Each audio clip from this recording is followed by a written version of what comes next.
அவ்வளவு எளிதாக வெற்றியை எதிரணிக்கு கொடுத்து விட மாட்டார்கள் ஆப்கானிஸ்தான் அணி. ஜிம்பாப்வே அணிக்கு எதிராக நல்லா விளையாடி இருக்கிறார்கள். முதல் டி20 போட்டியில் கடைசி பந்தில் த்ரில்லர் வெற்றி பெற்றது ஜிம்பாப்வே அணி. ஆனால் அதற்கு பின்பு இரண்டாவது மற்றும் மூன்றாவது டி20 போட்டியில் அணி வெற்றி பெற்று டி20 தொடரை ஆப்கானிஸ்தான் வென்றது. 50 ஓவர் ஒரு நாள் போட்டியில் முதல் போட்டி மழையினால் தடைப்பட்டது.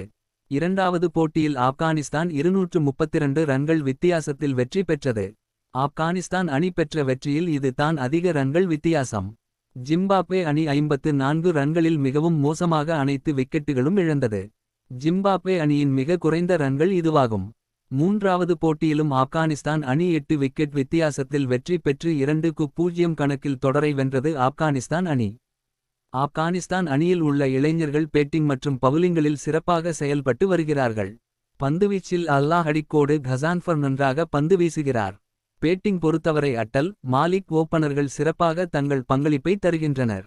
அட்டல் 104 52, மலிக் 84 29.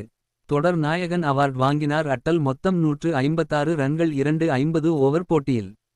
இவ்வளவு நல்லா விளையாடுவதால் சாம்பியன் டிராபி போட்டியில் அவ்வளவு எளிதாக ஆப்கானிஸ்தான் அணி வெல்ல முடியாது என்று தோன்றுகிறது.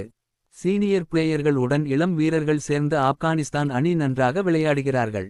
இன்னும் டெஸ்ட் தொடர் இருக்கிறது. அதிலும் ஆப்கானிஸ்தான் அணி தான் வெல்லும் என்று தோன்றுகிறது.